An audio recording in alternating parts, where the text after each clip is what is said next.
2015-16 तक मुझे मार्केट में कंटिन्यू लॉस हुए कंटिन्यू।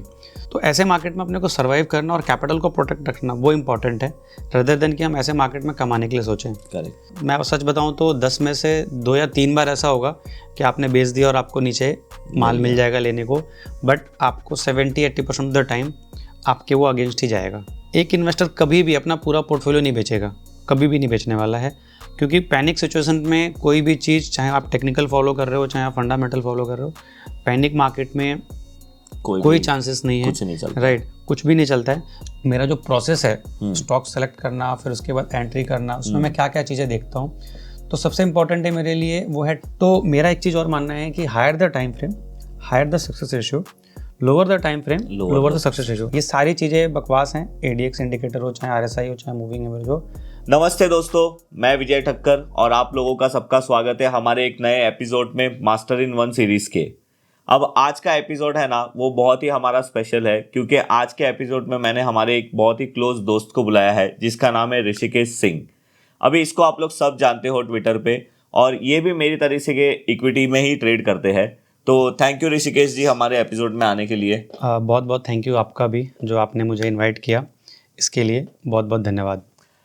ऋषिकेश जी, मोस्टली तो आपको सब लोग जानते हैं, जैसे आप ऑलमोस्ट हमारी ट्रेडिंग भी एक तरीके से सेम ही है जी, बट जो यूजर्स, जो हमारे व्यूअर्स है, जो आपको नहीं जानते हैं, तो उनके लिए अगर आप कुछ बोलना चाहते हो आपके बारे में तो आप बताइए प्लीज़। बिल्कुल बिल्कुल। सो जैसे कि अगर मैं अपने बारे में बताऊं तो मैंने 2009 में 2008-9 में मैंने स्टॉक मार्केट की लर्निंग स्टार्ट कर दी थी। एंड उसके बाद जब उस टाइम मैं ग्रेजुएशन में था एंड उस टाइम मैंने लर्निंग स्टार्ट कर दिया था स्टॉक मार्केट का। एंड मेरे अंदर ये चीज़ थी कि कोई भी चीज़ अगर मुझे करनी है सो वो मुझे सीख के करनी है, ऐसा नहीं है कि मुझे बिना सीखे करना है, क्योंकि अगर आप कोई भी चीज़ बिना सीखे करते हो, राइट, तो आपके फेल होने के चांसेस ज़्यादा हो जाते हैं। करेक्ट। बट सीखने के बावजूद भी मेरा माइंडसेट ऐसा नहीं था जो मार्केट में होना चाहिए। एक्चुअल में जो मार्केट का माइंडसेट होना चाहिए कि आपके अंदर पेशेंस, डिसिप्लिन, रिस्क मैनेजमेंट, ये सारी चीज़ों को आपको फॉलो करना चाहिए, वो मेरे अंदर नहीं था, जिसकी वजह से 2015-16 तक मुझे मार्केट में कंटिन्यू लॉस हुए कंटिन्यू। सो बट वो फिर जाके 2015-16 में जाके मुझे पता चला कि मैं क्या गलतियां कर रहा हूँ। फिर मैंने अपनी गलतियों पर काम करना शुरू किया और हम बात भी करेंगे कि वो गलतियां क्या थी, राइट। सो मोटा मोटी मेरा यही एक इंट्रोडक्शन है जी। और आपको मार्केट में कौन सी चीज़ ने अट्रैक्ट किया, मतलब ऐसा क्या था जो आप मार्केट में आए? ये थोड़ा इंटरेस्टिंग है और आप लोगों को थोड़ा हंसी भी आएगी। अगर मैं सच बताऊँ आप लोगों को, तो मैं 2009 में टीवी की स्क्रीन के सामने बैठा हुआ था, किसी के घर गया हुआ था मैं। एंड उस टाइम एफडी पर जो इंटरेस्ट था वो 9-10% के आसपास का था, अगर आपको पता हो। उसके बाद जब मैं स्क्रीन पे बैठा था तो आपने नोटिस किया होगा कि 2008 का मार्केट फॉल था। एंड उसके बाद 2009 में मार्केट में एक बहुत अच्छा रनअप था, क्योंकि मार्केट ने उस टाइम 2500 के आसपास निफ्टी ने लो बनाया था, और उसके बाद रनअप बहुत अच्छा हुआ था। तो उस रनअप में 2009 में इलेक्शन का रिजल्ट भी आया था, अगर आपको याद हो, तो उसके बाद मार्केट में बहुत अच्छा मूव आया था। तो स्टॉक्स एक दिन में 10-15% राइज हो रहे थे, 20% राइज हो रहे थे, और मैं उसी टाइम वो स्क्रीन के सामने बैठा हुआ था। तो जिनके यहाँ मैं गया हुआ था तो मैंने उनसे पूछा कि ये चीज़ कैसे काम करती है और क्या है, ये एक दिन में ऊपर बढ़ रहा है 10%।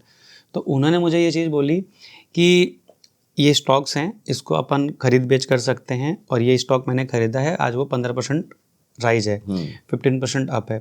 तो मेरा दिमाग में कैलकुलेशन ये हुआ कि एफडी में पूरे साल में मिलता है 10%, 9-10%, उस टाइम की बात मैं कर रहा हूँ 2008-9 की। सो मैंने फिर कैलकुलेशन किया, यार यहाँ पर एक दिन में 15% राइज स्टॉक हो रहा है, तो 365 डेज मार्केट ओपन होता है, 25 दिन में पैसा डबल। तो वो वाला चीज़ मेरे दिमाग में आया, तो वो वहाँ से मेरा एक इंटरेस्ट डेवलप हुआ। करेक्ट। बट वो जो माइंडसेट था वो थोड़ा गलत था। इस वजह से मुझे बहुत टाइम लगा मार्केट में सक्सेस, मतलब प्रॉफिटेबल काम करने में मुझे को बहुत ज़्यादा टाइम लग गया।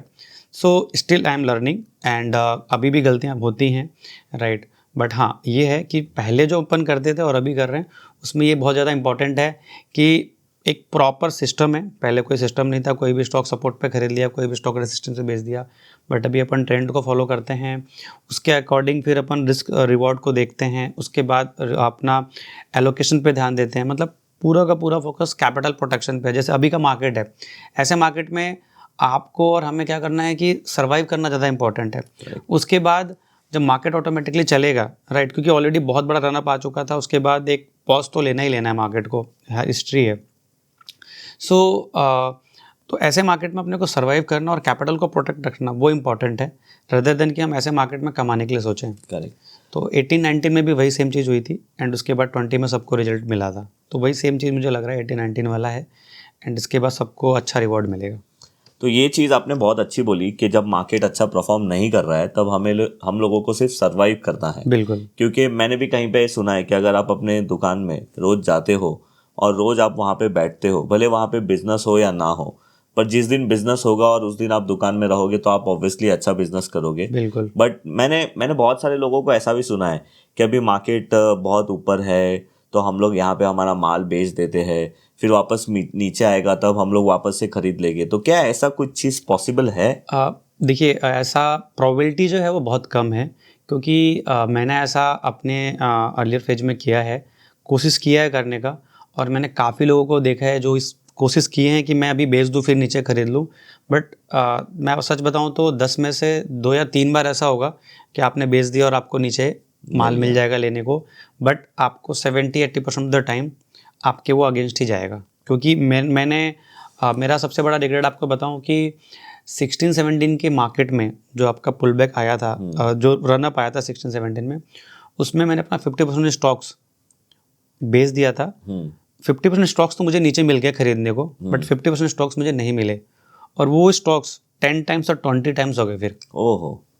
सो वो चीज़ मैंने गलती करी। उसके बाद मैंने हमेशा ये डिसाइड किया कि मुझे रिस्क को मैनेज करना है, राइट। जो मेरे सेटअप पे स्टॉक्स नहीं आ रहे हैं उसको निकाल के जो मेरा विनर है उसमें शिफ्ट करना है, जो लूजर हैं वहाँ से एलोकेशन कम करना है एंड विनर में धीरे धीरे शिफ्ट करना है। और जब लूजर का मेजर ट्रेंड चेंज होगा तो आप फिर से दोबारा वहाँ पर एलोकेशन बढ़ा सकते हो।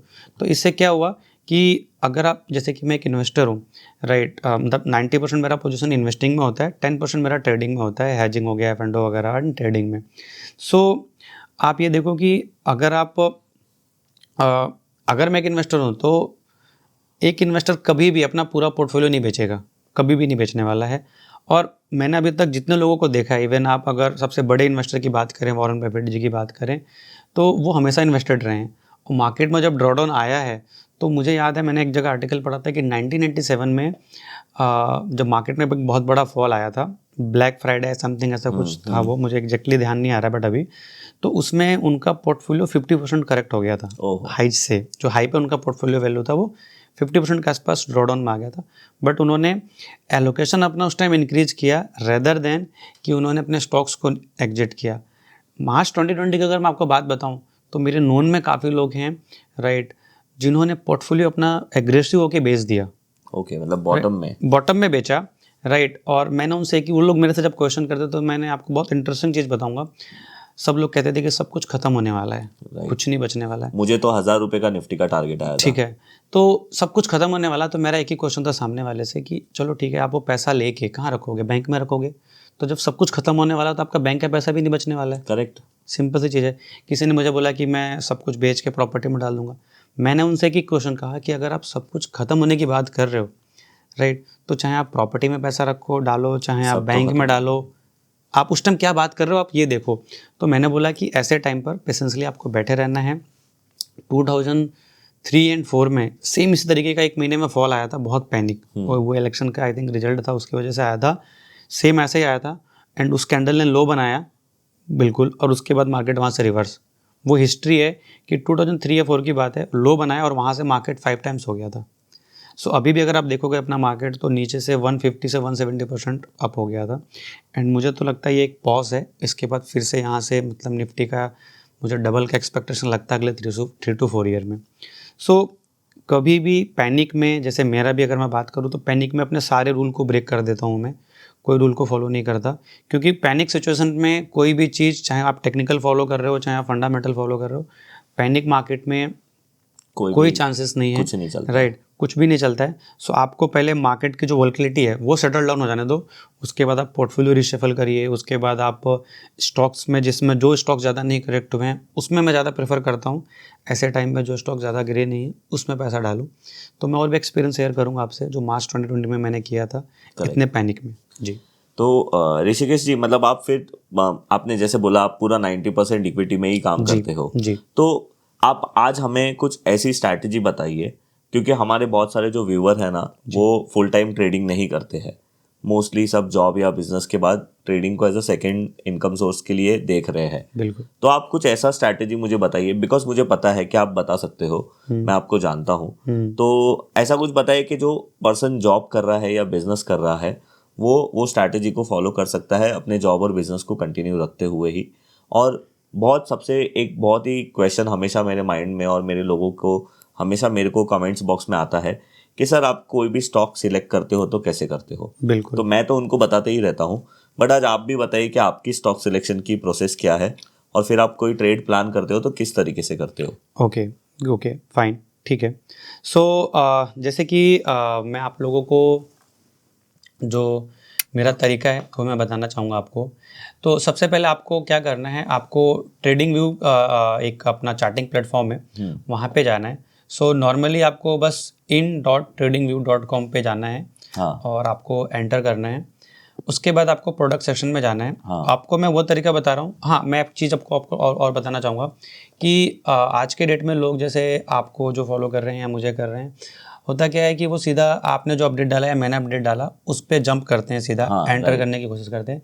ये तरीका बिल्कुल गलत है, राइट। अगर आप इस तरीके से जंप भी कर रहे हैं तो उसके बारे में एटलीस्ट कंपनी के बारे में पढ़िए। कंपनी को पढ़ने के लिए screener.in करके एक वेबसाइट है, राइट। मैं आपको एक बार दिखा देता हूँ, राइट। तो screener.in करके एक वेबसाइट है, यहाँ जाके आप ज़रूर कंपनी के बारे में पढ़िए, चाहे कोई भी कंपनी हो। जैसे अगर किसी को नहीं पता है कि रिलायंस क्या करता है तो आप जाइए एंड रिलायंस के बारे में जाके ज़रूर पढ़िए, अबाउट सेक्शन में जाके। फिर कंपनी क्या क्या करती है उसके बारे में पता चलेगा, उसकी क्या क्या प्लानिंग्स हैं, राइट। वो किस किस सेगमेंट में काम कर रहा है, वो सारी चीज़ें यहाँ पे पता चलेंगी। तो आप कोई भी कंपनी का नाम यहाँ पे डालते हैं तो उसके बारे में आपको पूरा का पूरा पता चलेगा, एंड उसके बाद बाकी आपको नंबर्स एंड डेटा सारे आपको जो रेशियोज हैं वो मिल जाएंगे। तो किसी भी कोई भी हो, चाहे मैं हूँ, चाहे विजय जी हों, चाहे कोई भी और हो, राइट। आप कोई भी कुछ भी अपडेट करें, अगर आप किसी को भी फॉलो करते हैं तो एक बार उसमें उस स्टॉक पे जंप करने से बेटर है कि आप एक बार स्टॉक्स को यहाँ पर पढ़ें कि वो कंपनी क्या करती है। करेक्ट। तो ये बहुत ज़रूरी है। मैं आ जाता हूँ स्टॉक सिलेक्शन पे। सो स्टॉक सिलेक्शन सबसे क्यों ज़रूरी है उसके पीछे भी मैं आप लोगों को एक रीज़न बताऊँगा कि मार्केट के अंदर 5000 से ज़्यादा स्टॉक हैं, एंड उसमें अपने को 2 या 3 स्टॉक में या मैक्सिमम 5 स्टॉक में काम करना है। अगर मैं एक ट्रेडर हूँ तो महीने में 4 से 5 ट्रेड मैंने किया तो बहुत है। अगर मैं एक इन्वेस्टर हूँ तो साल में मेरे को 20 से 25 स्टॉक्स में इन्वेस्टमेंट करना है मैक्सिमम साइड में। सो उसको सेलेक्ट करने का मेरा जो तरीका है मैं आपको बताना चाहूँगा। आप प्रोडक्ट में जाइए, फिर स्कैनर में जाइए, फिर आपको स्टॉक्स पे क्लिक करना है। ओके। यहाँ पर अगर आप जाएंगे तो एक आपको विंडो ओपन होगा। इसमें बेसिकली मैंने ऑलरेडी अपना फिल्टर डाला हुआ है, तो मैं इसको पहले रीसेट कर देता हूँ। मैंने रीसेट ऑल कर दिया अभी, राइट। तो आप देखिए यहाँ पर कितने टिक दिख रहे हैं, 6000, 2059। इसके अंदर आपके ETFs भी आ गए, इसके अंदर आपके जो भी ट्रेडेबल इंस्ट्रूमेंट है मार्केट के अंदर वो सब कुछ आ गया जो इक्विटी के अंदर है। इसके अंदर मैंने F&O का नहीं है, राइट। तो आपको सबसे पहले फिल्टर पे जाना है। फिल्टर पे जाके जो सिंबल है, सिंबल को आपको एनी रखना है, क्योंकि हम सिंबल कोई भी चीज़ कर सकते हैं। सेक्टर भी एनी रखना है, एंड जो इंडस्ट्री है वो भी आपको एनी रखना है। जो एक्सचेंज है वो भी आपका BSE NSE है, वो हमारे लिए, क्योंकि हम इसी एक्सचेंज में काम करते हैं। इंडेक्स में आप सारे रहने दीजिए, क्योंकि अपने को एक्सचेंज में सारी चीज़ें आ जाएंगी। कंट्री में आप इंडिया कर सकते हैं। इससे क्या होगा कि बस वो इंडिया के स्टॉक्स के बारे में बताएगा। जी, तो ये आपका हो गया। उसके बाद आप नीचे आइए, मैं कोई भी चेंज इसमें नहीं करूँगा। अगर आप अब नीचे आएंगे तो आपको दिखेगा यस, सो आपको दिखेगा new all time low, new 52 week low, right, new all time high, new 52 week high. अब आप देखिए कि मैंने इस पर बस क्लिक किया है और पीछे चेंज, राइट, और ऑटोमेटिकली पीछे चेंज हो गया, राइट। तो ये मैंने एक चेंज इसमें किया है जो मैंने आपको दिखाया है। तो all time low and 52 week low को मैं अभी हटा रहा हूँ, क्योंकि इसका कोई मेरा अभी यूज नहीं है, राइट। क्योंकि मैं एक इन्वेस्टर हूँ और मेरा फोकस, क्योंकि एक इन्वेस्टर बस बाई करके काम कर सकता है, सेल करके काम नहीं कर सकता है, सबको पता होगा, राइट। तो मैंने क्या किया यहाँ पर, new all time high and new 52 week high, only ये सेलेक्ट किया।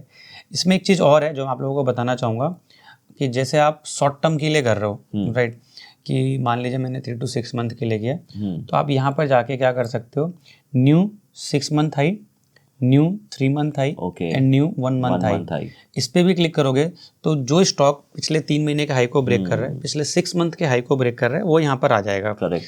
तो उसमें क्या होता है कि जैसे मैं आपको दिखाऊंगा, अभी रिसेंटली एक स्टॉक है जो आई थिंक 1 मंथ के हाई को ब्रेक कर रहा है, ओके, और उसका price formation daily and monthly में बुलिश है, and sorry monthly and weekly में बुलिश है, डेली में उसका बेयरिश था, करेक्ट। तो अभी उसका ट्रेंड चेंज हुआ है, राइट।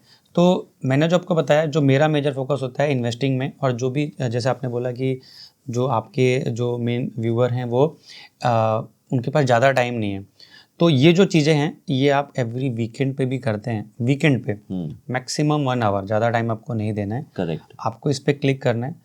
तो अगर आप देखेंगे तो मैंने बस इस पर क्लिक किया है और बाकी मैंने आपको दिखाया जो सिंबल है, सेक्टर है, कंट्री है, इंडेक्स वो आ गया। तो आप देखिए कि अभी 90 स्टॉक इसके अंदर आ गए, मतलब 6,000 से 6,500 से ज़्यादा स्टॉक थे, 90 और अभी हम लोग 90 स्टॉक्स पे आ गए, 90 पे आ गए। अब आपको वॉल्यूम पे क्लिक करना है। वॉल्यूम पे क्लिक करेंगे तो क्या होगा कि जो लो वॉल्यूम स्क्रिप्ट हैं, जैसे देखिए आपका 1 शेयर ट्रेड हुआ पूरे दिन में, वो आपके फिल्टर आउट हो जाएंगे। तो आपको हायर वॉल्यूम से चलना है, करेक्ट, राइट। हायर वॉल्यूम से आपको बस ये चीज़ का ध्यान रखना, जो 100K है, हाँ, 100K के वॉल्यूम तक ही आपको स्टॉक्स ट्रैक करने हैं, उसके नीचे के स्टॉक्स आपको नहीं देखने, क्योंकि अगर 100K के नीचे के वॉल्यूम के स्टॉक्स अगर आप देखेंगे तो उसमें ट्रैप होने के चांसेस ज़्यादा हो जाते हैं। अच्छा, ठीक है। इसके अंदर एक चीज़ और भी आपको देखने को मिलेगी, क्योंकि हमने एक्सचेंज दोनों सेलेक्ट किए हैं, हाँ, दोनों सेलेक्ट किए हैं, तो आपको दिखेगा यहाँ पे प्राइकॉल 2 बार, क्योंकि एक NSE और एक BSE। तो इसको मैं और फिल्टर कर देता हूँ, क्योंकि मैं NSE को ज़्यादा फॉलो करता हूँ, क्योंकि NSE में वॉल्यूम ज़्यादा अच्छा है, करेक्ट, तो हम उसको ज़्यादा फॉलो करते हैं। तो यहाँ पर जो हमारा एक्सचेंज है, मैं उस पर बस NSE क्लिक कर रहा हूँ, तो अभी तो मेरे 22 हो गए, 22 हो गए, बहुत कम हो गए, राइट।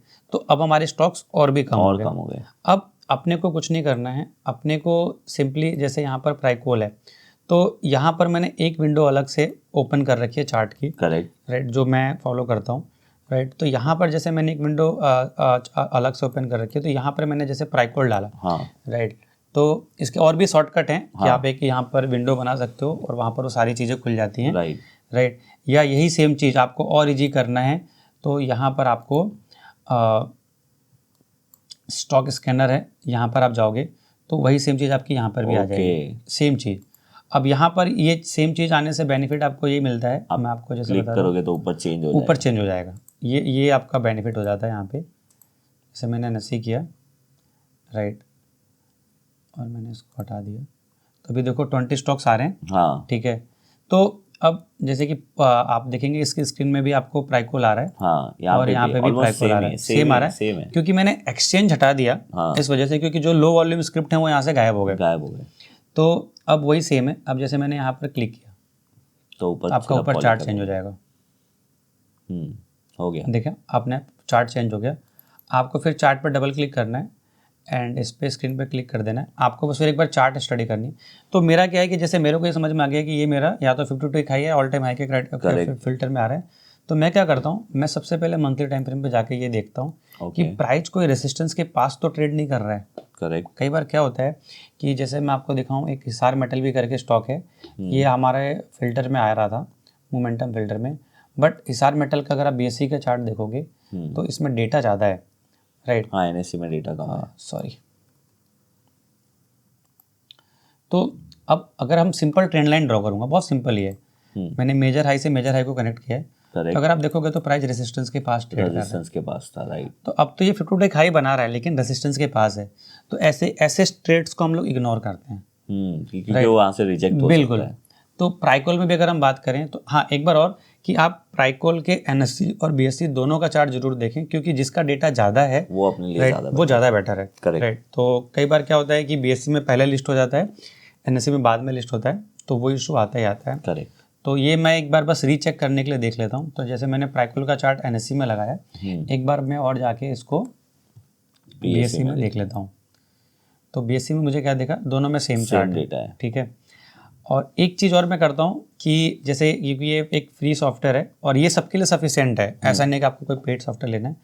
बट मैं कई बार अपने जो मेरा पेड सॉफ्टवेयर उस पर भी जाके देखता हूँ कि यहाँ पर कितना डेटा है, क्योंकि फ्री में मैंने कई बार ऑब्जर्व किया है कि डेटा पूरा नहीं होता है। अच्छा, यस, तो डेटा पूरा नहीं होता है। तो आप देखो कि प्राइकॉल का यहाँ डेटा ज़्यादा है।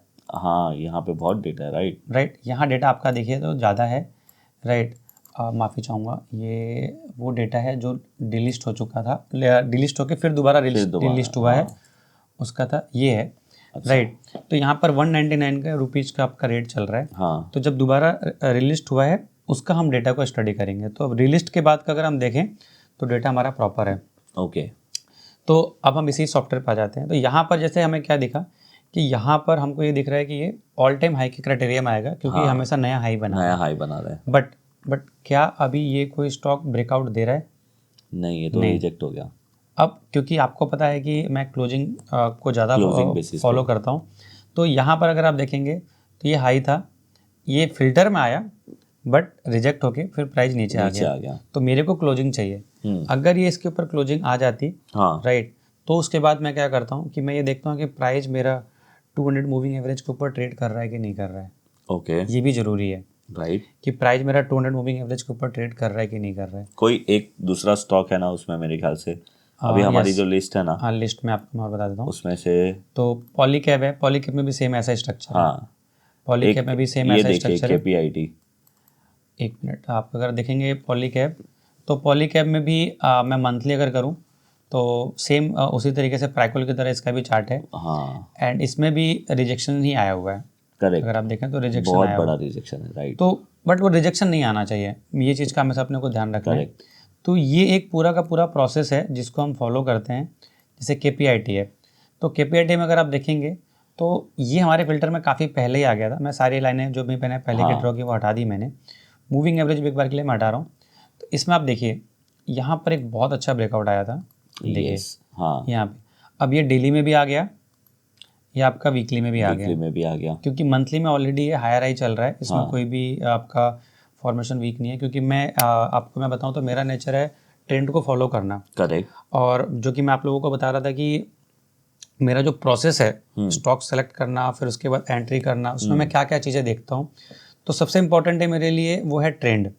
तो ट्रेंड को आइडेंटिफाई करने के लिए जो मैं टूल फॉलो करता हूँ वो डाउ थ्योरी है।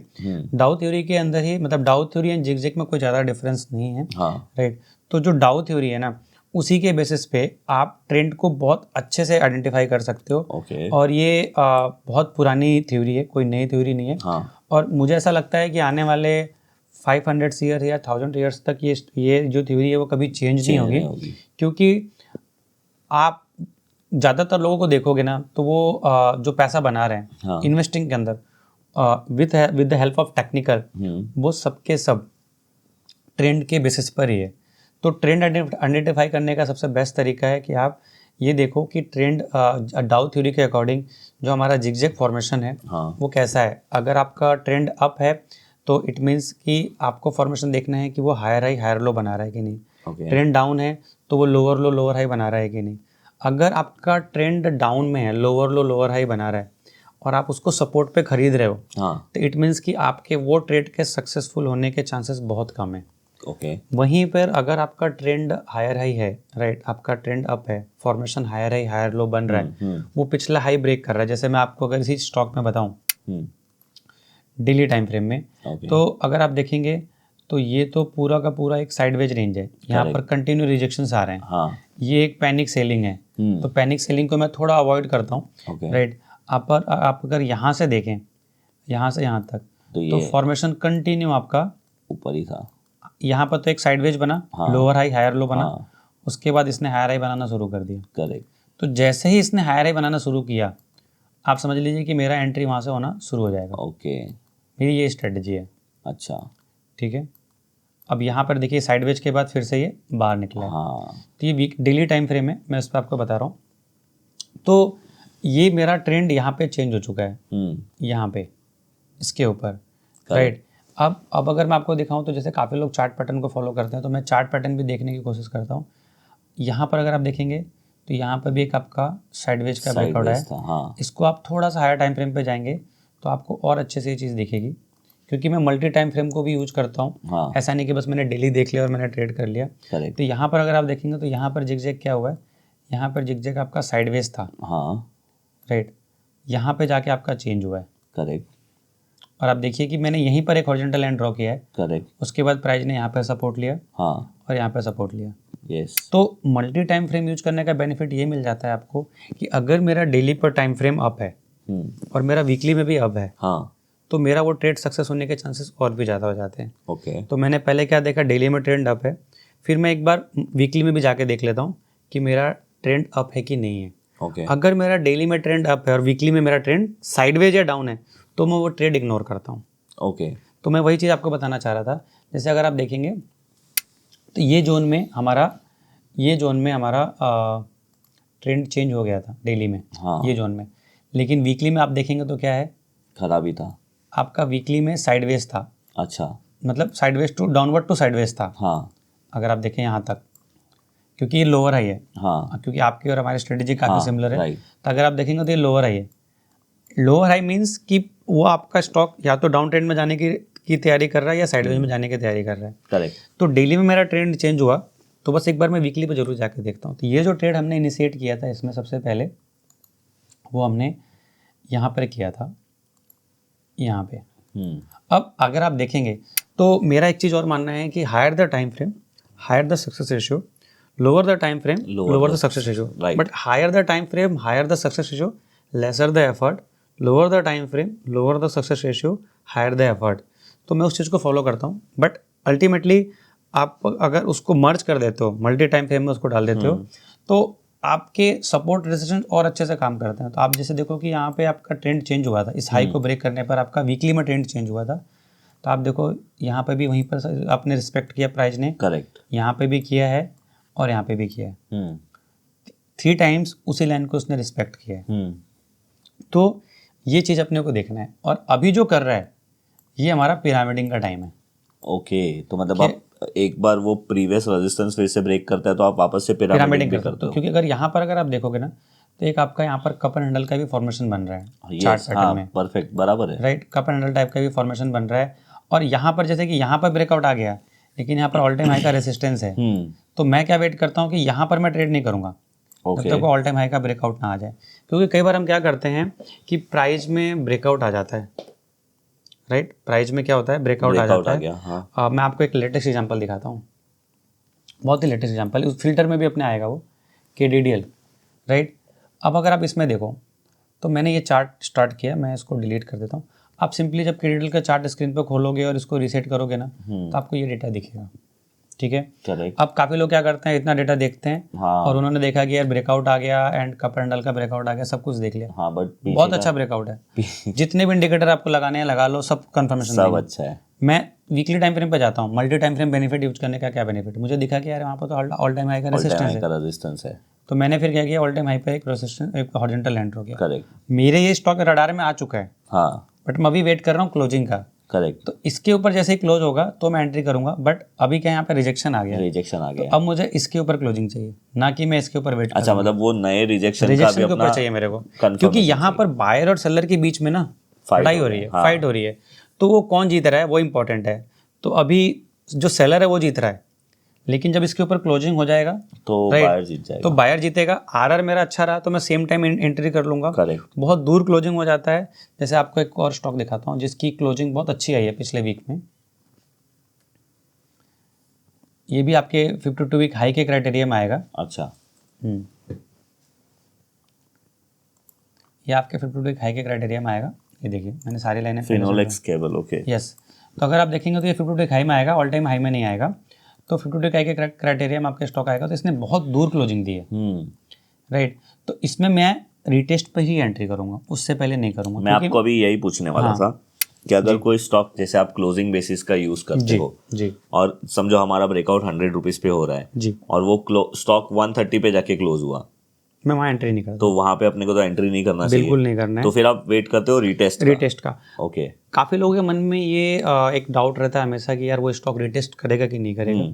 तो अगर आप मुझसे पूछोगे कि अगर ब्रेकआउट के टाइम पर आरआर मेरे फेवर में है, हाँ, तो मैं ट्रेड कर लूँगा उसी टाइम पे, राइट। लेकिन अगर ब्रेकआउट लेवल 100 रुपीज़ है और क्लोजिंग 120 आता है, 110 आता है, तो मैं ट्रेड नहीं करता हूँ।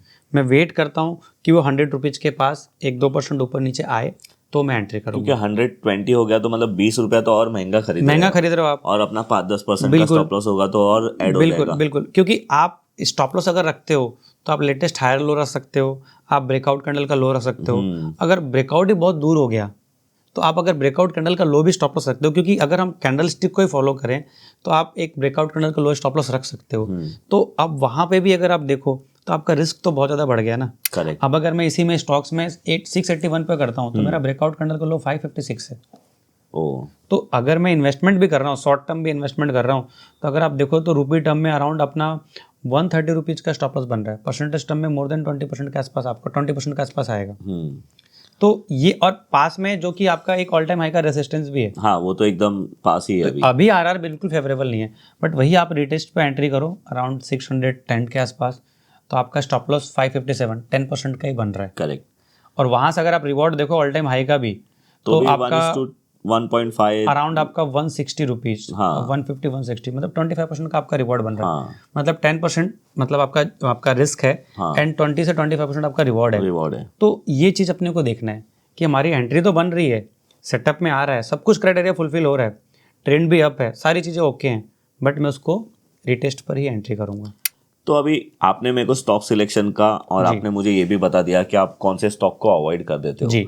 तो समझो अभी फॉर एग्जांपल हम लोग ऐसा लेते हैं कि KPIT का एक ब्रेकआउट फिलहाल अच्छा हुआ है जी। अभी अगर किसी पर्सन को उसमें ट्रेड प्लान करना हो तो उसका आइडियल प्रोसेस क्या होना चाहिए? Okay, great. तो जैसे कि मैंने बोला कि आपको हमारे पास जो हम स्टॉप लॉस रखते हैं वो लेटेस्ट हायर लो रहता है, राइट, या हम ब्रेकआउट कैंडल का लो स्टॉप लॉस रखते हैं। करेक्ट। तो यहाँ पर अगर हम देखें तो यहाँ पर हायर लो बहुत दूर है, राइट, बहुत दूर है, राइट। इवन अगर हम डेली टाइम फ्रेम पे जाते हैं तो भी वो बहुत दूर है, ठीक है। तो इतना बड़ा रिस्क तो अपन नहीं ले सकते, राइट। तो हम क्या करेंगे, ब्रेकआउट कैंडल का लो का स्टॉप लॉस रखेंगे, ओके, राइट। तो अब यहाँ पर अगर मैं देखूँ तो ब्रेकआउट कैंडल का जो लो है मेरा, यहाँ जो मेरा लो है वो है 773, ओके, राइट। तो मेरा 770 का स्टॉप लॉस रहेगा, क्योंकि मैं मार्जिन ऑफ सेफ्टी भी लेके चलता हूँ, तो मेरा इसके नीचे थोड़ा स्टॉप लॉस रहेगा। आप देखेंगे तो आप ये रिटेस्ट हो चुका है, क्योंकि यहाँ पर एक रिजेक्शन कैंडल भी है। आप हमेशा ध्यान रखिएगा कि मैं रिजेक्शन कैंडल पे बहुत ज़्यादा ध्यान मतलब फोकस करता हूँ, क्योंकि वहाँ पर बायर और सेलर के बीच में बहुत फाइट होती है। तो रिजेक्शन कैंडल अगर है किसी ब्रेकआउट के पास तो मैं उसको प्राइमरी रिटेस्ट लेवल कंसिडर, मतलब फर्स्ट एंट्री लेवल कंसिडर करता हूँ। दूसरा मेरा जो उसका प्राइमरी ब्रेकआउट लेवल है वो, तो अगर आप देखेंगे तो ये रिटेस्ट हो चुका है, करेक्ट। तो मेरा स्टॉप लॉस ब्रेकआउट कैंडल का लो है, ये रिटेस्ट हो चुका है। टारगेट आप कैसे सेट कर सकते हो, पैटर्न, पहला तो आपका ये पैटर्न है, ओके, मतलब आपने पूरी रेंज ले ली उसकी। हाँ, ये पैटर्न है। हाँ, तो पैटर्न अगर आप chart pattern simply cup and handle chart pattern अगर आप गूगल पर डालते हो तो आपको पता चल जाएगा कि टारगेट कैसे रखते हैं, बहुत सिंपल है। इसका रेंज पूरा तो कैलकुलेट ये मैं रेंज रखूंगा, करेक्ट, राइट। तो वो एक आपका टारगेट बनेगा, राइट। तो आपका ये बहुत अच्छा आरआर ट्रेड बन सकता है आने वाले टाइम में, करेक्ट, राइट। ऐसा भी हो सकता है कि अगर मैं सपोर्ट लाइन्स ड्रॉ करूँ तो एक आपका ट्रेंड लाइन ये भी ड्रॉ होगा, ओके, जो कि आपका एक सपोर्ट का काम करेगा। एक हॉरिजॉन्टल लाइन आपका यहाँ पे भी ड्रॉ होगा, जो अभी हमने नहीं ड्रॉ किया था, मैंने कर दिया। तो ये बेसिकली मेरा सपोर्ट जोन की तरह काम करेगा। ओके, ये भी हाई है, ये भी हाई है।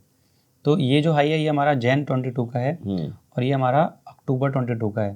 तो ये दोनों हाई मेरे एक जैसे हैं, पूरे जोन बन गए, सपोर्ट जोन। जैसे काफ़ी लोग बोलते होंगे ये जोन क्या होता है, सपोर्ट जोन या डिमांड जोन क्या होता है। दो रेजिस्टेंस पास में है, तो वो बिल्कुल राइट। तो इस रेंज में अगर वो आता है तो मेरे को एंट्री करनी है। और यही चीज़ पैनिक में आए तो मेरे लिए और अच्छी बात है, क्योंकि पैनिक में जो रिटेस्ट होता है उसमें जो वीक हैंड्स हैं वो निकल जाते हैं, बहुत जल्दी निकल जाते हैं, करेक्ट। जिनकी साइकोलॉजी ज़्यादा स्ट्रांग नहीं है, जिनके अंदर पेशेंस नहीं है, तो मैं ज़्यादा प्रेफर करता हूँ कि वो पैनिक में आए। पैनिक में आए तो मेरे लिए और अच्छी बात है, राइट। तो वो यहाँ पर अपना रिटेस्ट हो गया। अब टाइम के साथ अपने को क्या ऐसा भी फॉर्मेशन मिल सकता है, देखो आप, ऐसा भी फॉर्मेशन मिल सकता है, राइट। तो अब मेरा अगर ऐसा फॉर्मेशन मुझे मिल गया तो मेरा ब्रेकआउट का लो का स्टॉप लॉस ना होके मेरा स्टॉप लॉस फिर ये बन जाएगा, ट्रेंड लाइन बन जाएगा। ये मेरा ट्रेलिंग स्टॉप लॉस हो जाएगा, जिसको हम TSL बोलते हैं, करेक्ट। पिरामिडिंग मतलब हम और ऐड कर रहे हैं। जैसे हमारा पहला एंट्री तो यहाँ पर हुआ था, राइट। दूसरा एंट्री हमने यहाँ पे किया, करेक्ट, राइट। तो दूसरे एंट्री में भी लोगों का मन में क्वेश्चन नहीं आता कि मेरा स्टॉप लॉस क्या होगा, तो मैं ब्रेकआउट कैंडल का लो ही स्टॉप लॉस रखूंगा। ओके। अब ऐसा नहीं कि मैंने एंट्री तो यहाँ पे की, मेरी एक एंट्री यहाँ पर है, यहाँ पर है, एवरेज कॉस्ट मेरा कहीं इधर आएगा, राइट, लेकिन ऐसा नहीं है कि मैं ये स्टॉप लॉस रखूंगा, बहुत दूर हो जाएगा, बहुत Right. दूर है। यस। तो आपको ये जो रिस्क है ये आपको फॉलो मतलब मैनेज करना ही करना है। एंड में एक बहुत मतलब नॉट कोई बहुत बड़ी बात नहीं है, लेकिन मैं एक चीज़ बोलना चाहूँगा, आप कोई भी बड़े इन्वेस्टर के बारे में पढ़ोगे ना, वो एक अच्छा फंड मैनेजर नहीं होता है, वो एक अच्छा रिस्क मैनेजर होता है। रिस्क मैनेजर होता है, राइट। वो एक अच्छा, जैसे हम तो बोलते हैं कि अच्छा फंड मैनेजर है, नहीं, वो एक अच्छा रिस्क मैनेजर है। वो रिस्क को मैनेज कर रहा है, तब अच्छे टाइम में उसको अच्छा रिवॉर्ड मिल रहा है। करेक्ट। जैसे आपने बोला कि खराब टाइम में हमको सिर्फ हमारे कैपिटल को प्रोटेक्ट करना है, उस पर फोकस रखना है, राइट, तो ऑटोमेटिकली आपको मिलते चले जाएंगे स्टॉक्स, ठीक है। करेक्ट। तो आप देखो, मैंने अभी तक जितने भी स्टॉक डिस्कस किए सारे, चाहे वो KDDL हो, KPIT हो, राइट, ये सभी, और इवन फिन केबल हो, ये सब में 52 वीक हाई या ऑल टाइम हाई का ब्रेकआउट है। कहीं पर कोई नियर अबाउट कोई बैरियर नहीं है। ये भी चीज़ का आपको ध्यान देना है, जैसे मैंने आपको स्टार मेटल में दिखाया कि वहाँ पर एक ट्रेंड लाइन का बैरियर था। करेक्ट। वो ट्रेड आप कर सकते हो, लेकिन थोड़ा रिस्क होता है वहाँ पे, क्योंकि अपवर्ड ट्रेंड लाइन आ रही है और उसका एक रेजिस्टेंस है वहाँ मतलब आपने एक 52 वीक और हाई और लाइफ टाइम हाई वाले एक आपने स्क्रीनर लगा दिया जी। उसके बाद आपने उसको मैन्युअली भी चेक कर लिया, मतलब उसमें से 20 स्टॉक में से मेरे को लगता है कि 5 से 6 स्टॉक तो आप वो उसको आपको 2 ही ट्रेड करने हैं, ज़्यादा नहीं करने आपको। और ऋषिकेश जी, अगर हम लोग इस तरीके से काम करते हैं वीकली और मंथली बेसिस के टाइम फ्रेम पे, तो हम लोगों को महीने में कितने ट्रेड मिल सकते हैं, मतलब कम से कम? मेरे को जो लगता है आपको 2 ट्रेड एवरी वीक मिल सकते हैं। तो अगर आप सॉरी, हाँ जी बताइए। तो 2 ट्रेड में बस हो गया, मतलब 2 ट्रेड में हम अच्छा पैसा कमा आप सकते तो एवरी वीक आप ट्रेड कर रहे हो ना। हाँ। और आपके पास पोर्टफोलियो में अगर आप एवरी वीक ट्रेड कर रहे हो या एवरी वीक इन्वेस्टमेंट अगर आप कर रहे हो, तो आपके 3 मंथ में अगर आप कैलकुलेट करोगे तो आप 24 स्टॉक्स ले सकते हो। बट अगर समझो किसी के पास कैपिटल नहीं है और उसने ऑलरेडी 10 स्टॉक में ये प्रोसेस फॉलो करके इन्वेस्टमेंट कर दिया, ठीक है, और अभी उसको नए स्टॉक्स की अपॉर्चुनिटी मिल रही है, ठीक है, पर वो 10 स्टॉक में स्टॉप लॉस हिट नहीं हुए हैं, ठीक है, कुछ ना कुछ उसको मिल ही रहा है, तो क्या करना चाहिए ऐसे सिचुएशन में? देखिए, ऐसे सिचुएशंस में थोड़ा सा आपको फंडामेंटल की तरफ जाना पड़ता है। Okay, right. अब एक चीज़ क्या है कि जैसे मैं आपको बताऊं, अभी कोई स्टॉक है जो कि मेरा एक मल्टी, जैसे मैंने आपको बैरियर के लिए बात करी ना कि हिसार मेटल में एक रेसिस्टेंस आ रहा था, हाँ, तो ये तो हाई प्रोबेबिलिटी होती है कि वो टारगेट अगर नहीं अचीव कर रहा है ना, तो वो कहीं ना कहीं एक रेसिस्टेंस के पास खड़ा है। एक चीज़ जो आपने पूछा, एक बहुत अच्छी चीज़ बोली कि मान लीजिए कि आपने एंट्री की और 3 महीने तक स्टॉक ने कोई परफॉर्म नहीं किया, हाँ, तो उसके आप मंथली टाइम फ्रेम पर जाके देख लो या वीकली टाइम फ्रेम पर ही आप ये जाके देखो कि क्या उसने क्या बोलते हैं, कोई वीक कैंडल स्टिक स्ट्रक्चर तो नहीं बताया, कैंडल स्टिक जो पैटर्न्स आपको पता है, जैसे बेयरिश इंगल्फिंग हो गया, राइट, इवनिंग स्टार हो गया, तो ऐसा कोई पैटर्न तो नहीं बनाया। या आप डेली टाइम फ्रेम में जाके देखो क्या उसने कहीं जिग तो नहीं चेंज कर दिया है। ओके। तो ये सारे क्राइटेरिया हैं कि अगर उसने मान लीजिए कि मैंने वीकली के टाइम फ्रेम के बेसिस पर एंट्री किया, जैसे KPIT है, राइट, अब डेली में उसने स्ट्रक्चर वीक बना दिया, स्टॉप लॉस नहीं किया, लेकिन उसने प्राइस ने सपोज करिए आपने 1000 रुपीज़ पर एंट्री किया, 1100 पे गया प्राइस, और वहाँ से फिर वो नीचे आ रहा है और आपके कॉस्ट के नीचे आ गया है, राइट, तो ना तो अभी आपका टारगेट हुआ, ना ही आपका स्टॉप लॉस हुआ, बट वहाँ पर क्या होगा कि आपका लोअर टाइम फ्रेम में स्ट्रक्चर वीक हो जाएगा। ये मैं उस केस की बात कर रहा हूँ कि जब आपको हर वीक में 2 स्टॉक नहीं मिल रहे हैं, 1 स्टॉक नहीं मिल रहे हैं, राइट, उस केस की बात कर रहा हूँ मैं। तो वैसे केसेस में आप वो स्टॉक वहाँ से निकल के इधर की तरफ शिफ्ट हो सकते हो। बाकी ज़रूरी नहीं है, राइट, कि आप क्या नाम है कि दूसरे स्टॉक में शिफ्ट हो, क्योंकि अभी का जो मार्केट चल रहा है, अभी के करंट के मार्केट में आपका ऐसा होगा कि पूरा कैपिटल तो एलोकेट हो जाएगा, राइट, और आपका ना तो टारगेट आएगा ना स्टॉप लॉस होगा। तो आपका रिग्रेट क्या होगा मैं आपको बताता हूँ ऐसे टाइम पे, कि आपने दूसरे स्टॉक में तो शिफ्ट कर लिया, पता चला कि वो कंसोलिडेशन जोन में चला गया और ये वाला चल गया। तो ये जो टाइम है अभी, राइट, तो उस पर आप फोकस करो। प्लस मैंने एक एडिक्स का आर्टिकल डाला हुआ है ट्विटर पे, ओके, तो उसको अगर आप पढ़ोगे, राइट, तो आपको ये समझ में आएगा कि कब आपको मतलब आपके मार्केट में कब स्ट्रेंथ रहता है, राइट। तो एडीएक्स के अंदर अगर आप देखेंगे तो अगर वो 25 के नीचे है तो नॉन ट्रेंडिंग मार्केट होता है, एंड 25 के अगर वो ऊपर होता है तो ट्रेंडिंग मार्केट होता है। ओके। तो जैसे कि इस चार्ट में मैंने लगा रखा है, तो अगर आप देखेंगे तो अभी अगर आप देखेंगे तो मैंने एडीएक्स ऑलरेडी लगा रखा है। यस। तो अगर आप ध्यान से देखें तो आप इस पूरे फेज को देखो, ये 25 के ऊपर था, करेक्ट, आप देख लिया मार्केट ने, और यहाँ पर देखो आप 25 के नीचे है इतनी दूरी पे, तो स्टॉक ने क्या किया है, ठीक है, अब फिर से ये 25 के ऊपर जा रहा है। तो ये जो चीज़ है ना, इस पे आपको फोकस करना है।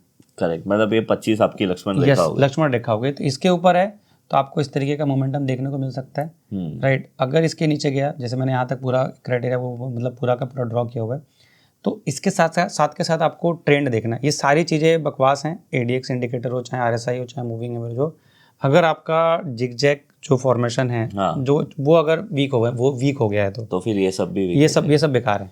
या मैं हमेशा यही बोलता हूँ कि भाव भगवान है, उसके पीछे ये सब कुछ चलता है। बिल्कुल। तो ऋषिकेश जी, ये तो आपने बहुत अच्छा एक मतलब एक पूरा, मेरे को लगता है कि पूरा एक आपने एक कोर्स ही बता दिया है बिल्कुल। सब लोगों को कि कैसे एक एंट्री एग्जिट और स्टॉक सिलेक्शन करना चाहिए। जी। अब जनरली लोगों की मेंटालिटी की प्रॉब्लम क्या होती है ना, लोगों को ऐसा लगता है कि हम लोग पूरे साल में सिर्फ 20 ट्रेड लेंगे, 15 ट्रेड लेंगे तो शायद हम लोग ज़्यादा पैसा नहीं कमा कर सकेंगे। अगर हम लोग दिन में 10-15 ट्रेड करेंगे तो कुछ ज़्यादा पैसा कमा कर सकते हैं। तो क्या ये बात सच है? ऐसा बिल्कुल भी नहीं है, मुझे ऐसा लगता है ऐसा बिल्कुल भी नहीं है। जैसे कि हमने स्टार्टिंग में बात किया था कि जो हमारे ज़्यादातर व्यूअर हैं, इवन ज़्यादातर व्यूअर क्या, जो ज़्यादातर लोग हैं, राइट, उनके पास उतना टाइम नहीं होता है। और कोविड के बाद से जितने लोग आए हैं वो जॉब छूटने की वजह से आए हैं, बट वो अगेन जॉब में लग चुके हैं, राइट, तो उनके पास उतना टाइम नहीं होता है। मैं अभी भी बोल रहा हूँ, आप अगर एवरी वीकेंड जो मैंने ये चीज़ बताई है, अगर आप उस पर 2 घंटे दे देते हैं स्टार्टिंग में, 6 to 9 मंथ 2 घंटे दे देते हैं, एंड रिस्क मैनेजमेंट पर पूरा फोकस करते हैं, ट्रेंड को फॉलो पर पूरा फोकस करते हैं, जैसे मैंने आपको ट्रेंड भी बताया कैसे पकड़ते हैं अपन, आपको हमेशा एंट्री से पहले रिस्क देखना ही देखना है, कैलकुलेट करना है। तो आप ये देखिए कि आप पूरे, अगर मैं साल की बात बताऊं, अगर मैं एक ट्रेड भी वीक में फाइंड कर रहा हूँ, तो मेरे को 52 ट्रेड्स करने का टाइम है, मतलब पूरे साल में मौका है, राइट। और 52 वीक्स ट्रेड्स सफिशिएंट है आपको पैसा बनाने के लिए मार्केट से। करेक्ट, 52 ट्रेड्स के लिए इतना पैसा भी होना चाहिए। अब जैसे कि एक चीज़ मैं आपको और बताऊंगा कि मोमेंटम में एक ट्रेड फॉलो करता हूँ, राइट, जिसके अंदर मैं एक टाइम स्टॉप लॉस का भी एक क्राइटेरिया फॉलो करता हूँ। अच्छा, तो आप अपने सेटअप में एक टाइम स्टॉप लॉस का भी क्राइटेरिया ऐड कर सकते हो, बट वो चीज़ आपको प्रैक्टिस से ही आएगी। कैसे होता है time stop loss? Time stop loss simply जैसे कि मान लो कि मैंने ये पहले ही डिसाइड कर लिया कि मैं ट्रेड डेली टाइम फ्रेम पर कर रहा हूँ, तो मेरा टाइम स्टॉप लॉस 3 महीने का होगा। अगर उसने टारगेट और एसएल मेरा नहीं हिट किया तो मैं 3 महीने के अंदर बाहर निकल जाऊंगा। अगर मैंने वीकली ट्रेड पे किया तो 6 महीने में बाहर निकल जाऊंगा। मंथली पे किया तो 1 साल पे बाहर, 6 महीने तक अगर वो कुछ भी नहीं कर रहा है तो मैं बाहर निकल जाऊंगा। मंथली पे किया, ये सारा मोमेंटम ट्रेड की बात कर रहा हूँ मैं, नॉट इन्वेस्टमेंट। अगर मैंने मोमेंटम ट्रेड के लिए किया है, मोमेंटम ट्रेड में भी वही सेम चीज़ है, आपका ADX को देखना बहुत ज़्यादा जरूरी है। तो फिर ऋषिकेश जी, आप पूरे दिन कुछ क्या करते हो फिर? मतलब ये बहुत से लोगों का ऐसा सवाल होगा। देखिए, सच बताऊं तो कई बार ऐसा भी होता है कि मैं सो के ही उठता ही हूँ 10 बजे। मैं प्रैक्टिकली बताऊं तो पहले से भी ऐसा था और अभी भी है। और क्योंकि मेरी जो पोजीशंस होती हैं, इवन F&O की भी अगर मैं बात करूं तो मैं हेजिंग के साथ ही काम करता हूं। मैं कॉल राइटिंग करता हूं तो वो भी मैं होल्डिंग के अगेंस्ट करता हूं, तो मेरा रिस्क पहले से डिफाइन है। तो और मैं अलर्ट्स भी लगा के रखता हूँ पहले से। तो मोर प्रोबेबिलिटी मैं, अगर जो मैंने आपको ये बोला कि मैं कई बार 10 बजे सिस्टम चालू करता हूँ, वो महीने में 1 या 2 बार ही ऐसा होता है जब मैं लेट नाइट सोता हूँ उसी केस में। बट मैं सच बताऊँ कि अगर आप ये सारी चीज़ें फॉलो करते हो और अगर आप एक इन्वेस्टर हो एंड अगर आप F&O में भी हेजिंग करके काम कर रहे हो, तो आपको रेगुलर स्क्रीन पर बैठने की कोई ज़रूरत नहीं है। आप अलर्ट लगा सकते हो। बहुत सारे जो ट्रेडिंग प्लेटफॉर्म है उसमें अलर्ट लगता है। मोबाइल ऐप आज के डेट में सबके हाथ में है, उसमें भी आपको अलर्ट लग जाएगा और आपको अपडेट आ जाएगा। तो आपको रेगुलर स्क्रीन नहीं देखना है। एंड सच में अगर आप पैसा बनाना चाहते हो मार्केट से, राइट, लॉन्ग टर्म में इन्वेस्टिंग के थ्रू या इक्विटी में ट्रेडिंग करके, तो आपको रेगुलर स्क्रीन देखना नहीं चाहिए। आप अलर्ट्स लगा के छोड़ दो, आपका टारगेट पर अलर्ट लगा के छोड़ो। टारगेट पर तो आप, जैसे कि मेरा क्या है कि मैं तो क्लोजिंग बेसिस मेरा सारा रूल है, तो टारगेट के लिए तो मैंने GTC ऑर्डर लगा के छोड़ दिया, बट स्टॉप लॉस के लिए मैं ट्रिगर लगा, मतलब अलर्ट लगा के छोड़ता हूँ, क्योंकि मेरा वीकली क्लोजिंग पे तो मैं वो रखता हूँ। तो अगर मान लो दिन में अलर्ट आ गया मेरा, तो मैं उस डे का वेट करूँगा। काफ़ी लोगों के मन में ये डाउट है कि क्लोजिंग बेसिस स्टॉप लॉस लगेगा कैसे, कि मार्केट क्लोज जाएगा तो अगले दिन लगेगा। मुझे बहुत लोग क्या पूछते हैं बताएं, कि आपने बोला वीकली क्लोजिंग बेसिस पे करना है और हमारा स्टॉप लॉस 200 है, और वीक क्लोज होते होते अगर वो 100 रुपया हो गया तो क्या करेंगे? बिल्कुल ऐसा क्वेश्चन आता है। इवन जो मेरे मेंटी हैं उनका भी क्वेश्चन आता है। तो मैं सबसे एक ही क्वेश्चन पूछता हूँ, आपके पोर्टफोलियो में 20 स्टॉक्स तो होते जनरली 15 से 20, 15 से 25 स्टॉक्स होते हैं। मैं आप ही से पूछ रहा हूँ कि कितने ऐसे स्टॉक हैं जो मतलब क्या मैं आपसे पूछना चाहता हूँ, मैं आपसे एक क्वेश्चन उल्टा पूछ रहा हूँ, आप मेरे से अभी तक पूछ रहे थे कि क्या आपके 15 या 25 स्टॉक्स जो हैं पोर्टफोलियो में, सबका स्टॉप लॉस डीप होगा? नहीं नहीं, सबका नहीं सबका नहीं होने एक वाला आधा का हो सकता है, कोई बिल्कुल। अदानी निकल गया तो। बिल्कुल। मेरे पिछले अगर मैं बात करूँ तो पिछले 15 मंथ्स में अगर मैं बात करूँ तो मेरे 4 स्टॉक है जिन्होंने डीप क्लोजिंग दी है, राइट। बट उसमें मेरा एलोकेशन कम हो गया क्योंकि वो लूजर स्टॉक्स थे, राइट। तो जब मेरा कोई स्टॉक परफॉर्म नहीं करता है तो मैं वहाँ से एलोकेशन कम करके विनर में शिफ्ट करता हूँ, राइट। तो उसमें अगर डीप क्लोजिंग हो भी जाती है तो, और उसमें मेरा ज़्यादा बड़ा एलोकेशन नहीं है, तो मैं वेट करता हूँ पुल बैक में निकलने का, क्योंकि मेरा जो कैपिटल एलोकेशन है स्टार्टिंग जो मैं करता हूँ वो 4 to 5% से करता हूँ किसी भी स्टॉक के अंदर। ओके। उसके बाद धीरे धीरे मैं इंक्रीज करता हूँ। करेक्ट। तो 4 to 5% भी अगर आपका एलोकेशन है और मेरा स्टॉप लॉस मान लो 30% नीचे होता है, तो आपके पूरे कैपिटल का 1 या 1.5% के आसपास का ही कैपिटल लूज होगा, ज़्यादा नहीं होगा। करेक्ट। और अगर आप ये चीज़ फॉलो करते हो कि विनर में एलोकेशन बढ़ाते हो और लूजर में धीरे धीरे कम करते हो, तो आपका और भी कम होगा, कम हो जाएगा। तो ये चीज़ आपको फॉलो करनी ही करनी पड़ेगी। एंड वीकली क्लोजिंग बेसिस हो चाहे आपका डेली क्लोजिंग बेसिस हो, इस पर काफ़ी लोगों का कन्फ्यूजन है। तो मैं आपके इस वीडियो के थ्रू आप सबको मैं बताना चाहूँगा कि 315 से लेकर 325 के बीच में अगर आपका स्टॉक आपके स्टॉप लॉस के नीचे ट्रेड कर रहा है तो वो मेरा क्लोजिंग बेसिस स्टॉप लॉस होता है। ऐसा नहीं है कि आज आपका मार्केट को क्लोज होने दो फिर अगले दिन मैं वेट करूँ। ओके, मतलब आप डेली बेसिस की बात कर रहे हो। चाहे वो डेली हो, वीकली हो, वीकली तो है तो फ्राइडे के दिन आपको बैठना ही बैठना है, और मंथली है तो फिर लास्ट ट्रेडिंग सेशन देखो आपको बैठना ही बैठना है। करेक्ट। अगर 315 के बाद अगर आपका प्राइस 315 से लेकर 325 तक पीएम तक अगर वो आपके स्टॉप लॉस के नीचे ट्रेड कर रहा है, मतलब वो क्लोज होने ही वाला। सिंपल सी चीज़ है। आपको भी पता है कि लास्ट में आधे घंटे का एवरेज क्लोज आता है। तो बट अगर आपका 315 के बाद स्टॉप लॉस के नीचे ट्रेड कर रहा है, राइट, और वो कंटिन्यू ट्रेड कर ही रहा है, तो 325 जब पीएम होता है तो उसके 1-2 मिनट आगे पीछे मेरा पोजीशन स्क्वायर ऑफ कर देता हूँ मैं। सही है। और अलर्ट्स लगाने का रीज़न यही होता है कि हाँ ये स्टॉक्स में मेरा अलर्ट आ गया है तो मेरे को 315 से 325 पर उसे स्टॉक पे फोकस करना है, बाकी पे नहीं करना है मेरे को। बाकी पे देखने को कोई मतलब ही नहीं है। बहुत अच्छी बात है ऋषिकेश जी, और बहुत मज़ा आया मुझे ये वीडियो में आपके साथ। आपने भी मुझे कुछ अच्छी चीज़ें बताई है कि कहाँ से स्टॉक सिलेक्शन आपको सारी चीज़ें पहले से पता है। नहीं, ये ट्रेडिंग व्यू वाला तो मुझे भी नहीं पता था। नहीं, ये भी मुझे किसी मेरे मेंटी ने बताया। और ये सारी चीज़ें किसी ने मुझे बताया, क्योंकि देखिए क्या होता है कि सबका कैपिटल साइज अलग अलग है, राइट। कोई किसी के पास 1 करोड़ है, किसी के पास 10 करोड़ है, किसी के पास 100 करोड़ है और किसी के पास बस 10,000 रुपये। तो सब लोग उतना पैसा क्या नाम है जो ये सिस्टम पे नहीं खर्चा कर सकते। तो लेकिन जो फ्री के सॉफ्टवेयर अवेलेबल हैं ये सफिशिएंट है काम करने के लिए। ये बहुत ही मैं आपको बोलूँ, ट्रेडिंग व्यू हो गया, investing.com हो गया। मुझे बहुत लोग पूछते हैं कि सर हम कौन सा चार्टिंग सॉफ्टवेयर ले। इवन मैंने भी अभी 6 महीना ही हुआ है मैंने ट्रेडिंग व्यू का ये प्रीमियम वाला प्लान लिया है। उसके पहले मैं ट्रेडिंग व्यू को एज अ फ्री ही यूज़ कर रहा था। तो मतलब आपको ज़रूरत नहीं है कोई पेड सॉफ्टवेयर लेने की। मैं तो बोलूँगा कि मार्केट में भी इतनी अच्छी चीज़ें अवेलेबल है फ्री में। बिल्कुल। तो हम लोगों को पेड, अगर आपको जो डिटेल चाहिए और उसके लिए वो पेड बोल रहा है तो आपको करना पड़ेगा, अदरवाइज इट्स टोटली फ्री। बिल्कुल। तो ये अच्छा है ऋषिकेश जी। अच्छा ऋषिकेश जी, मैं हमारे शो में है ना सबसे लास्ट क्वेश्चन यही पूछता हूँ कि कोई अगर पर्सन है उसको फुल टाइम ट्रेडर बनना है, तो क्या वो फुल टाइम ट्रेडर बन सकता है और अपना घर और अपनी वेल्थ क्रिएट कर सकता है? और अगर कर सकता है तो उसको फुल टाइम ट्रेडर बनने के लिए कितने साल का एक्सपीरियंस होना चाहिए?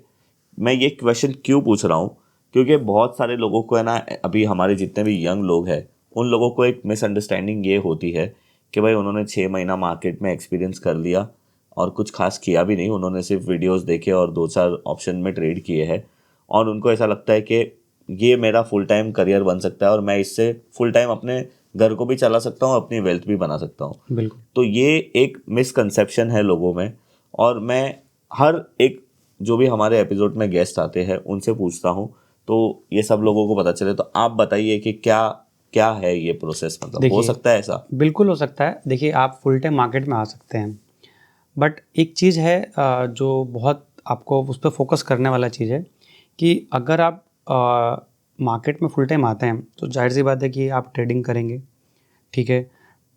इक्विटी में ट्रेडिंग अगर आप करते हैं तो आपको इंट्राडे भी करना पड़ सकता है, आप ऑप्शंस में भी काम कर सकते हैं। तो अगर आप चाहे पहले मैं ट्रेडर की बात करूँगा, क्योंकि कोई अगर फुल टाइम आ रहा है तो ये जाहिर सी बात है कि वो ट्रेडिंग में तो इन्वॉल्व होगा ही होगा और F&O में भी इन्वॉल्व होगा ही होगा। तो मैं ये चीज़ सबसे पहले कहना चाहूँगा कि जब तक उसको ऑप्शंस की अच्छे से नॉलेज ना हो जाए, मार्केट की ट्रेंड की नॉलेज ना हो जाए, एक्सपीरियंस ना हो जाए, तब तक उसको वो कोई भी प्रोफेशन में हो, चाहे वो जॉब में हो, चाहे वो बिजनेस में, उसको नहीं छोड़ना चाहिए, पहली चीज़। और एक्सपीरियंस कितना होना चाहिए? मिनिमम मेरे अकॉर्डिंग 3 ईयर। ओके। क्योंकि 3 ईयर के अंदर up trend, down trend, sideways आप सब कुछ मोटा मोटी देखने को मिल जाता है, राइट। आप एक मार्केट में रेगुलर, जैसे मैंने आपको बोला ना कि अगर आप एवरी वीकेंड भी टाइम दे रहे हो और 3 ईयर तक, तो आप मार्केट को पूरा एक्सपीरियंस कर सकते हो। Correct, right. डिसिप्लिन, एक्चुअल में प्रॉब्लम क्या होता है ना कि सिस्टम, तो जैसे मेरे साथ क्या हुआ, टेक्निकल मुझे आता था, ठीक है, टेक्निकल मुझे आता था, रिस्क मैनेजमेंट भी मुझे पता था, सब कुछ मुझे पता था, लेकिन जो साइकोलॉजी है ना, जो माइंडसेट है ना, वो स्ट्रांग नहीं था। तो ये सबसे बड़ा ये इशू है सबके साथ। तो जो आपने सुना होगा कि जिसके अंदर पेशेंस है वो मार्केट में हमेशा पैसा बनाता है, कंपेयर टू जिसके पास पेशेंस नहीं है। राइट। तो डिसिप्लिन और पेशेंस टाइम के साथ ही डेवलप हो सकता है, आप और मैं किसी को नहीं सिखा सकते। हाँ, ये है कि जो चीज़ हमने बताई है, अगर आप उस पर कंटिन्यू प्रैक्टिस करते हैं तो आपको ऑटोमेटिकली पता चल जाएगा कि हाँ, कि मार्केट कई बार आपको टाइम लेता है। चाहे आपने कई बार देखा होगा कि ब्रेकआउट के बाद स्टॉक नहीं चलता है। हाँ, नहीं चलता है। एक एग्जांपल दिखाता हूँ।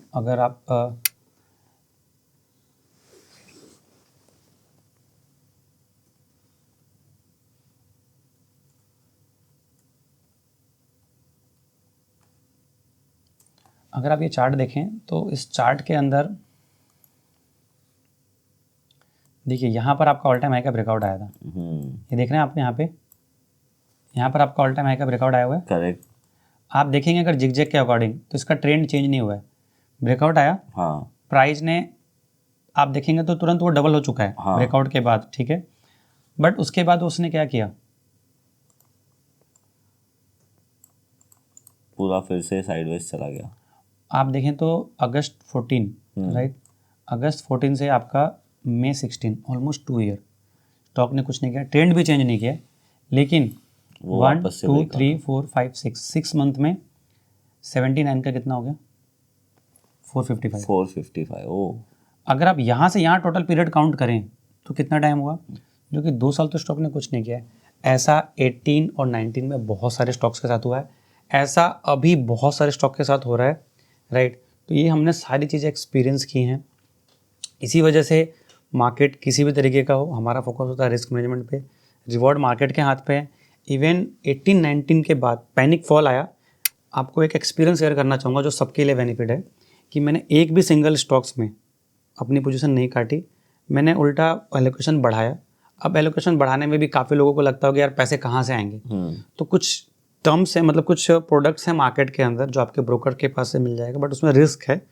जैसे मैं बेसिकली MTF यूज करता हूँ, कई बार मैंने ट्विटर पे भी वो वर्ड यूज किया, MTF, मार्जिन ट्रेडिंग फंडिंग है। तो अगर आपका फंडिंग ज़्यादा है तो आपको उस पर इंटरेस्ट कम लगता है, फंडिंग कम है तो इंटरेस्ट ज़्यादा लगता है। बट अभी डिस्काउंट ब्रोकिंग वाले टाइम में देते हैं ब्रोकर्स, बहुत सारे ब्रोकर देते हैं। तो इसमें जो इंटरेस्ट होता है वो 20% से 12% से लेकर 21%, 25% तक होता है, बट आप अपने ब्रोकर से बार्गेनिंग कर सकते हैं। बट मैं अभी भी रिक्वेस्ट करूँगा हाथ जोड़ के सबसे कि ये प्रोडक्ट बहुत ख़राब है, जिसको नॉलेज नहीं है इसके बारे में, उसके लिए बहुत ख़राब है वो। मतलब एक तरीके से F&O में जैसे अपन काम करते हैं, बहुत सारे फिर अदानी में एवरेज करेंगे तो वो चीज़ नहीं करनी है, क्योंकि मैं उस कंफर्ट में भी हूँ, राइट। और क्या होता है कि जब आप एक प्रॉफिटेबल ट्रेडर होते हैं और आपने मार्केट से पैसा बना लिया होता है, तो आप वहाँ पर रिस्क ले सकते हो। जैसे हमारे प्रॉफिट पर रिस्क ले रहे हो। हाँ, हमारे काफ़ी सारे मेंटी हैं, तो वो हमसे बोलते हैं कि सर आप रिस्क ले रहे हो तो मैं क्यों नहीं ले सकता हूँ। मैंने बोला कि मैं अभी रिस्क ले रहा हूँ, आप भी जब आपका कैपिटल 50% का रिटर्न दे दे एक बार, राइट, या डबल का हो जाए, उसके बाद आप अपने कैपिटल का जो प्रॉफिट का पार्ट है उसका 20-25% का रिस्क लो ना आप। जैसे हम लोग काफ़ी सारे ऐसे स्टॉक्स में काम करते हैं, काफ़ी सारे ऐसे स्टॉक्स में काम करते हैं जिसको किसी को पता ही नहीं है उसके बारे में, राइट। लेकिन वो आपको मैं कभी भी सोशल मीडिया पर नहीं अपडेट करता हूँ, बट मैं आपका एक्सपीरियंस शेयर करता हूँ। वहाँ पर भी मेरा कैपिटल डिप्लॉय रहता है, जो कि हमें पता है कि वहाँ पर कैपिटल 0 होने के चांसेस ज़्यादा होते हैं, जो कि 50 to 100x होने के चांसेस कम होते हैं। बट हमारा माइंडसेट पहले से है कि वहाँ पर अगर मैंने 10 स्टॉक्स में पैसा डाला है तो 5 मेरे 0 होने, ये मेरा माइंडसेट है।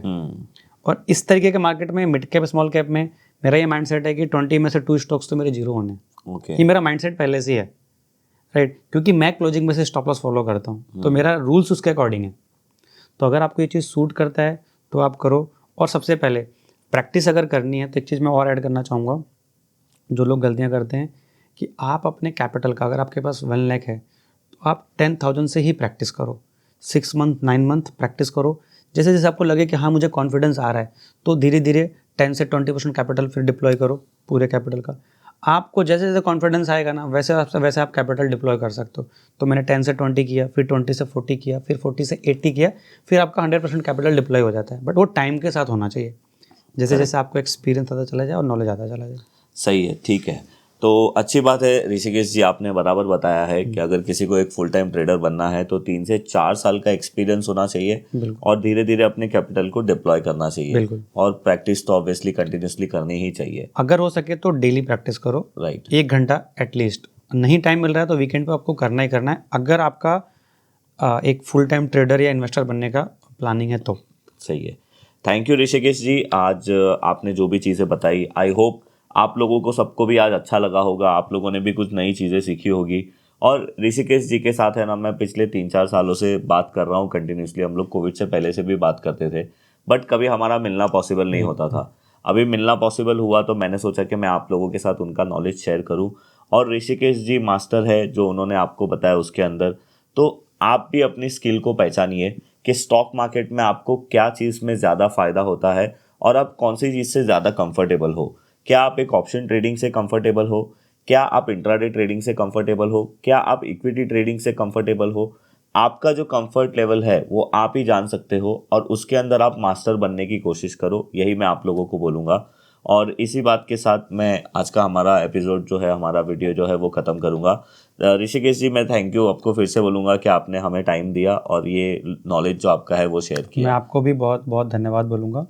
एंड सच में बताऊँ तो मैंने दिल से जो चीज़ें मुझे आती हैं, जो चीज़ें मैं यूज़ करता हूँ, वो सारी चीज़ें मैंने ऑलमोस्ट बताई हैं, राइट। बट मैं यही चीज़ बोलूँगा कि यहाँ पर कोई भी ऐसी चीज़ें नहीं हैं कि मतलब बोलते हैं ना कि कोई जादू नहीं है, जादू नहीं है। नहीं। बट हाँ, जादू आपको लगेगा जब आप 3 से 4 साल कंटिन्यू उस चीज़ पर प्रैक्टिस करने लगोगे, करेक्ट, तो आपको चीज़ें जादू की तरह ही लगेंगी, राइट। बहुत सही है। तो वो चीज़ पे आप ध्यान दीजिए, क्योंकि काफ़ी लोगों को ये लगता है कि कुछ स्टॉक ऐसा मार्केट कोई मैजिक है, फॉर्मूला मिल जाए कि हम पैसा हमारा हाँ, डबल कर तो दें। नहीं, काफ़ी लोगों को ऐसा लगता है, तो ऐसा बिल्कुल भी नहीं है। नहीं, ये भी एक बिजनेस है, बिल्कुल, अगर आप इसको अच्छी तरीके से समझ के करोगे। और मुझे बहुत सारे लोग है ना, सॉरी मैं आप लोगों का टाइम ले रहा हूँ, मुझे बहुत सारे लोग बोलते हैं कि यार स्टॉक मार्केट बहुत रिस्की है। तो मैं ऐसा सोचता हूँ कि यार कौन सा बिजनेस रिस्की नहीं है। बिल्कुल। मुझे आप बताइए कि कौन सा एक ऐसा बिजनेस है इंडिया में, क्या वर्ल्ड में, जो रिस्की नहीं है। रिस्क सब जगह पे है और उसके अगेंस्ट में रिवॉर्ड है। कोई कोई बिजनेस में ज़्यादा रिस्क है और ज़्यादा रिवॉर्ड है, कोई कोई बिजनेस में कम रिस्क है, कम रिवॉर्ड है। बट आप स्टॉक मार्केट को अगर एज अ बिजनेस लेते हो तो मैं आपको गारंटी देता हूँ, इवन ऋषिकेश जी भी ये बात से राजी हो गए कि आप यहाँ से अच्छा पैसा बना सकते हो।